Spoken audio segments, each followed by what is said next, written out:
This is the point in designing your online course that really becomes time intensive. Trying to translate what you do in the face to face classroom into an online course isn't as simple as it sounds.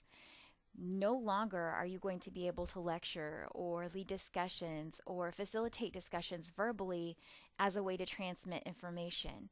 Everything you once spoke, now you need to figure out another way for students to learn. And while that can be daunting, it's also part of the magic of the online course structure. Students can't be passive learners in an online course. They can't sit back for 50 minutes while their professor lectures at them. They can't remain quiet. They can't be detached. They can't sit and hide in the back of the classroom. If they're going to learn anything at all, that learning must be initiated by them. They're responsible for their own learning in an online course, but you have to provide the materials, the resources, the media, and the learning activities to structure that learning. So, as you begin that important work, here are about 5 best practices for you to remember. First, your course should require students to interact. They should interact with you, they should interact with their classmates, and they should interact with the content. Be certain that you're using a variety of activities, some that students do alone, like reading or writing or reflecting, some that students do with their classmates, like small group work or peer review or discussions, and then some that students do that immerse them in the content, like reading research or using interactive media or doing some practice. Second, use the internet. Your online course should not be text under glass, where students just read the text and respond to questions over and over and over. There are literally thousands of online tools that can and will create a really rich learning experience. Use YouTube.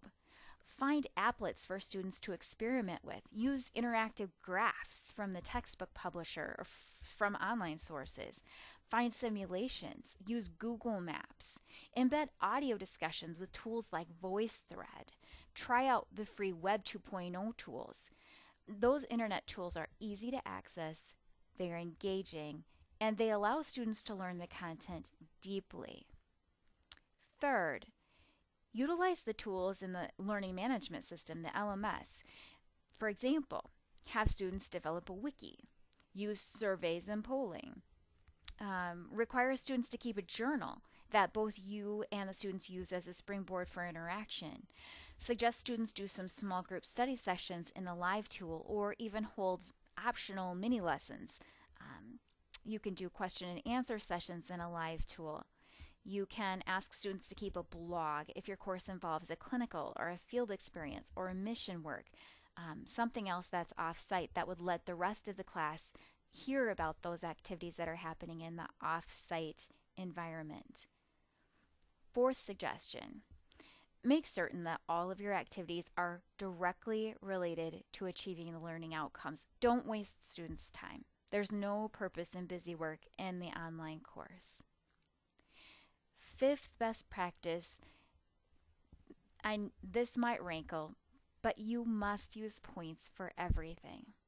In an on-site course, you can have students do activities during class time that aren't associated with points. It's just part of the learning. They're kind of a captive audience when they're face-to-face. But online, that's not going to happen. Online students, especially ones that are non-traditional adult learners, they have so many commitments.